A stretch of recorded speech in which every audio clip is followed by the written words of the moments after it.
Let's get into the video. My cheating ex called me 2.5 years later. My ex-girlfriend found me and wanted to hang out, but I just ignored her after she broke my heart. Backstory: in 2015, I met this woman at college. Let's call her Casey. We had so many things in common, and we instantly got close. She asked me out, and it was a wonderful relationship. We had dreams together, sent X-rated pictures once in a while, and we did a lot of stuff together. In 2019, at Christmas time, I was going to propose to her after I gave her parents and siblings gifts. I even gave her mom, who hates me, a gift. Casey works at the hospital, so she'll get out of work later, or so I thought. 5 p.m. she didn't come to her parents' place, but I came and decided to give everyone gifts. When I give her younger sister a laptop, she cries and hugs me because she always wanted one for school. Casey's father got a new BBQ grill. Moments later, Sherry told me I couldn't contain it anymore and cried harder. I asked, "What's the matter?" She immediately grabbed me in her room, and her father came along as well. Sherry kept saying I'm sorry so many times. I was confused about why. She then showed me a pregnancy test and told me that it belonged to Casey. I completely lost it and wanted to know why and how long the affair was. Sherry informed me that the affair happened at the beginning of 2019.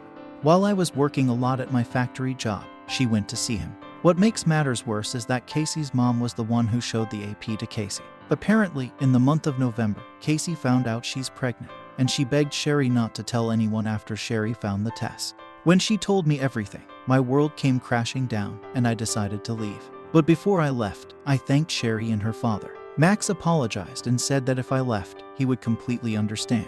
We shook hands, and I said thank you. I just looked at Casey's mom, and I then left my ex's house, drove away, and didn't look back. Max and Sherry got furious with Casey's mom. Around 7 p.m. Christmas time, I informed my family of what happened, and they all comforted me. 11 p.m., my phone began blowing up with phone calls and text messages from my ex saying she could explain. I didn't answer back.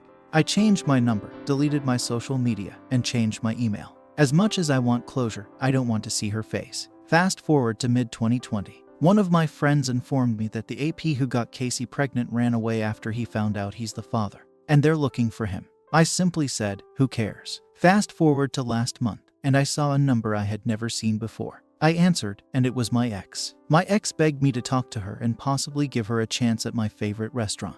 I responded, why should I after you did what you did? She rambled on, and I just ignored her because I didn't want to go through the same pain that she had put me through. Casey began gaslighting me and her friends, and her mom called me a coward for not seeing her again. I told Jane that you have the audacity to say that after what you've done. She rambled on. I just hung up and blocked Jane and my ex's numbers. I informed her friends what happened, and they left me alone. Update: my ex found me. She's a wreck. I got closure, but I feel it wasn't worth it. It's been nearly 3 months since I posted my story, and apparently she found me. Of all days, on Mother's Day, my mom wants to go to Red Lobster since she loves seafood. One of my sisters came along as well. Let's call her Raven. We were about to leave when, all of a sudden, I ran into my ex's sister Sherry and the Wicked Witch of the West, Jane, in Red Lobster. Sherry was in total shock at seeing me, and I was hoping Casey wasn't there with her, but thankfully she wasn't. Jane looked at me with disgust, and Raven looked at me in disbelief. Jane was in total shock at seeing Raven for some reason. She was not sure why. I was about to explode until the moment I looked at my mom and Raven because they both wanted to pound Jane into the ground for what she did to me. So I had to calm both of them down. Sherry then begged me to talk to her. After a heated argument involving my mom, Jane, and my sister, Raven then suggested that if I want to talk to Sherry, both of you talk alone. We won't be involved, not the snake bee. We talk for a bit, and she asks me how I have been and says how she misses me and wishes that I didn't leave. She told me that my ex was miserable when I left, and I responded that it was not my problem. I then asked, how was school treating you? Sherry cried and said that Casey broke the laptop I gave her for Christmas a week after I left and ghosted her.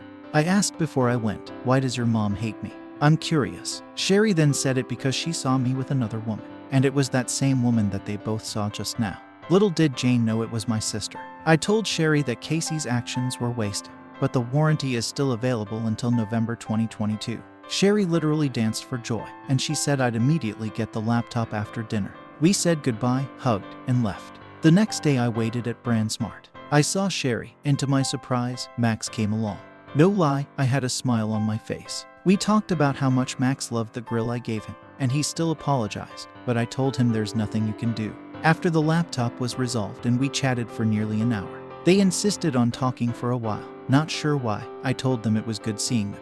But Max insisted on taking me to a restaurant I had never been to, and he paid for everything as a thank you for giving Sherry another laptop. Sherry responded, "I'm sorry about this. I hope you forgive me. Please don't be upset." Lo and behold, my ex came, and she looked in worse shape than I imagined. She looks worse than a surgery gone wrong. She tried to hug me, but I just stuck my hand out and asked, "What the hell do you want?"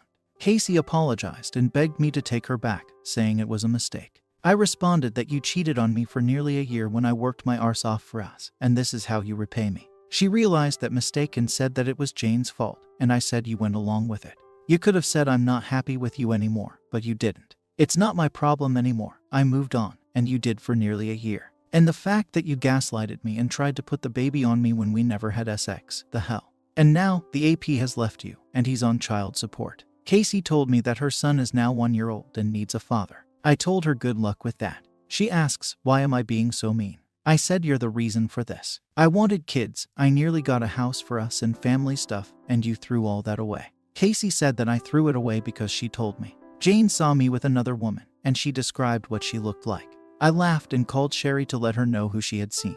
Sherry explained everything to my ex. Casey was crying really hard, and she realized all this time I was faithful, and she wished she never listened to Jane and said she hated her for this. Casey begged for another chance, saying we would fix everything and would do anything to take me back. I simply told Casey, Max, and Sherry to wish you all the best and walked out. I told my family why I was out a bit, and they were immediately proud of me for not taking her back.